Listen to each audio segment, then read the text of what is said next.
Hello students, हम आपको topic पढ़ा रहे थे। आपको इससे पहले भी आपको इशू मिल चुका है, वीडियो मिल चुका है, इशू ऑफ शेयर्स। आज हम बात करेंगे कुछ स्पेसिफिक टर्म्स की जो हमारी इशू ऑफ चैप्टर, जो हमारा बेसिकली प्रैक्टिकल चैप्टर है, उसमें टर्म्स यूज होंगे। हम बात करेंगे मिनिमम सब्सक्रिप्शन। एक कंपनी जो अपने शेयर्स को इशू करने के लिए प्रोस्पेक्टस मार्केट में लॉन्च करती है तो उसे अलॉटमेंट प्रोसेस में तभी ले जा सकती है जब उसकी मिनिमम सब्सक्रिप्शन उसे विद इन 30 डेज रिसीव हो जाए, क्योंकि सेबी गाइडलाइंस के अकॉर्डिंग 90% मिनिमम सब्सक्रिप्शन एटलीस्ट होना चाहिए।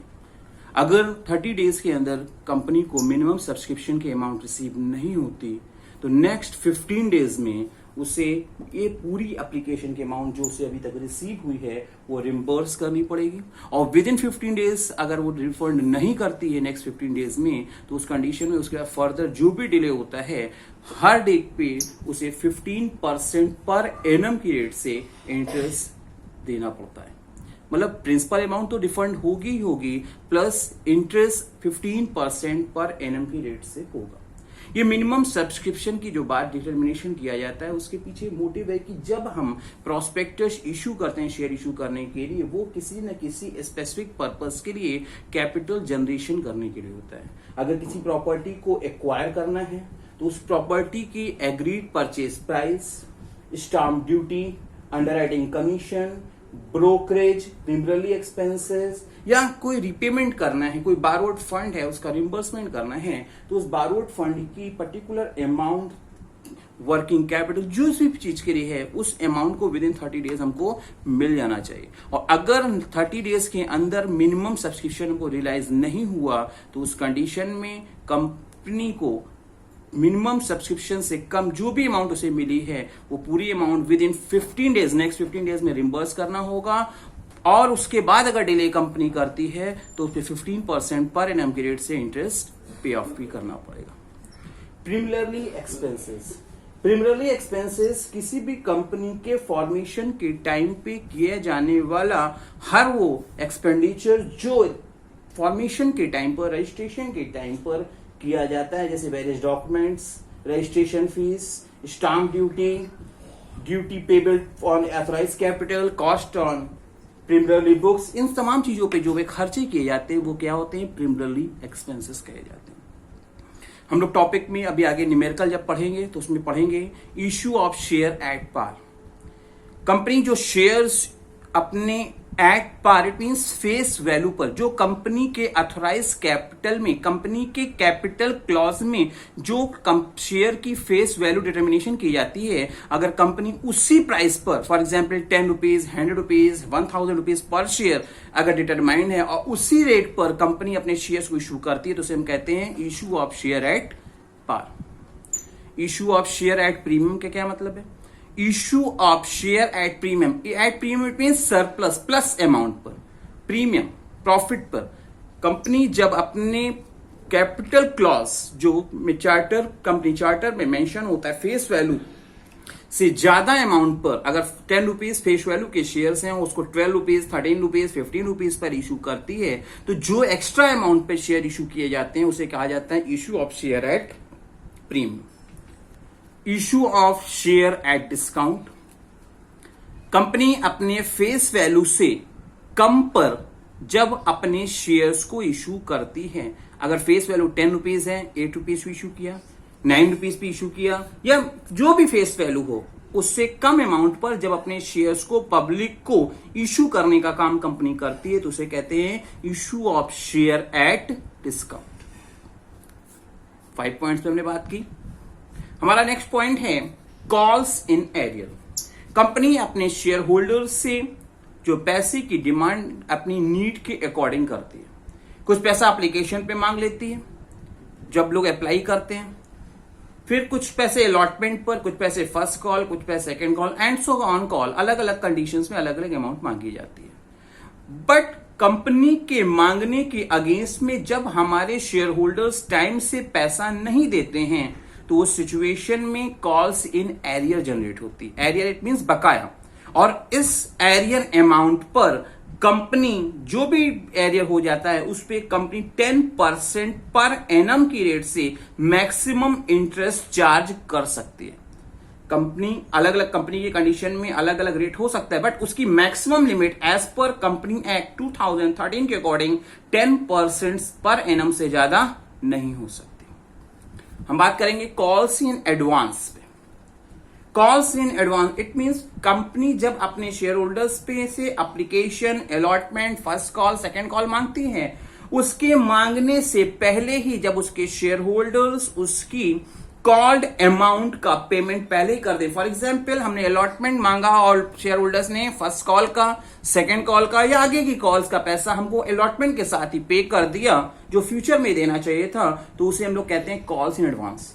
इस सिचुएशन में कंपनी 12% पर एनम की रेट से एडवांस अमाउंट पर जिस भी ड्यूरेशन तक एडवांस वो बना रहा उस पे क्या करती, इंटरेस्ट प्रोवाइड करने का काम कर सकती है। ये 12% पर एनम इंटरेस्ट की मैक्सिमम रेट ऑफ इंटरेस्ट हो सकता है।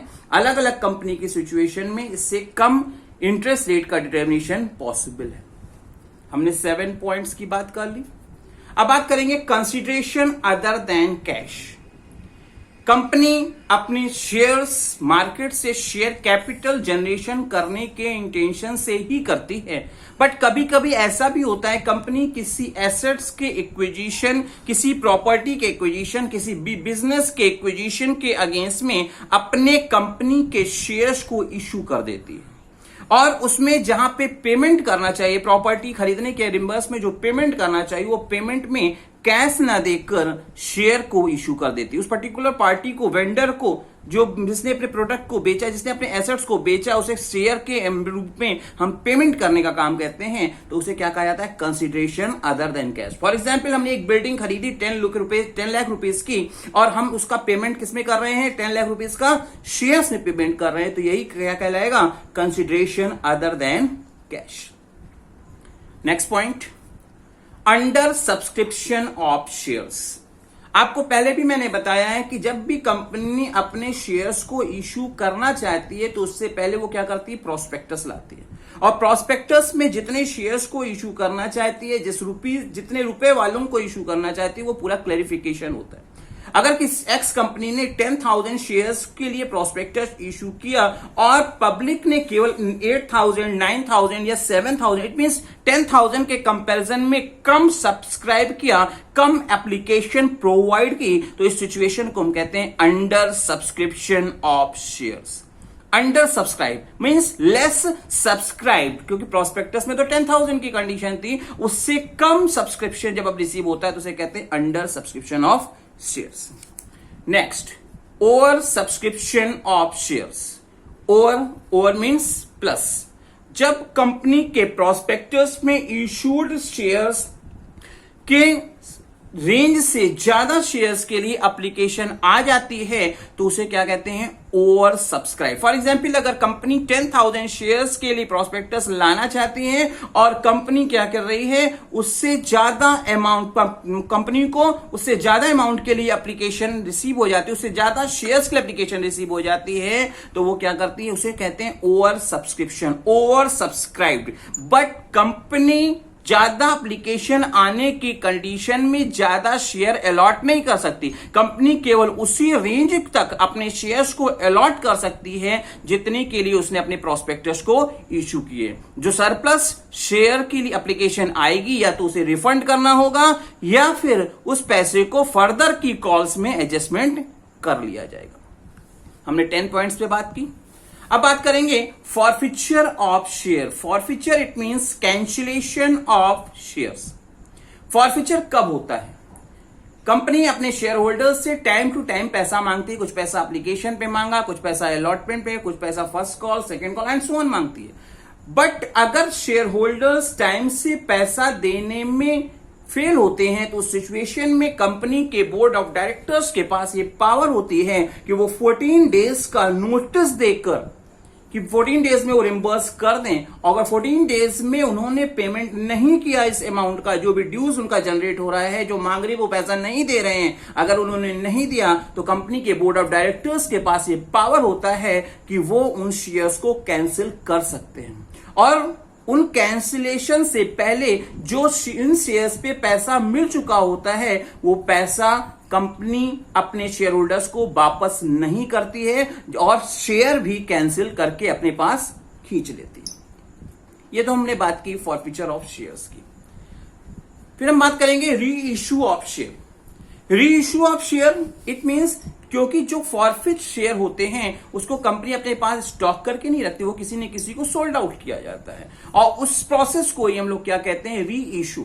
फॉर एग्जाम्पल आप फाइनेंस पे गाड़ी खरीदते हो, आपकी कंपनी है, आप फाइनेंस पे गाड़ियां सेल आउट किया है, अगर टाइम से अगर कोई पार्टी पैसा नहीं देती तो वो क्या होती है, गाड़ी वापस आ जाती है, बट उसको स्टोर तो नहीं किया जाता, उसको फिर किसी न किसी को सोल्ड आउट किया जाता है। तो री इश्यू का प्रोसेस का मतलब शेयर की सिचुएशन में यूज होता है जो फॉरफिट शेयर्स शेयर होल्डर से कंपनी रिवर्स करती है, कैंसिल करती है उन शेयर्स को फर्दर, और जो इन्वेस्टर्स हैं मार्केट में उनको री इशू करने का काम किया जाता है, उनको फिर से इशू कर दिया जाता है। ये कभी कम पे, कभी एट पार वैल्यू पर और कभी आपके प्रीमियम वैल्यू पर इन शेयर्स को इशू करने का प्रोसेस किया जाता है। किसी को इन 12 पॉइंट्स में कोई डिस्कस करना होगा आप कॉन्टेक्ट करें।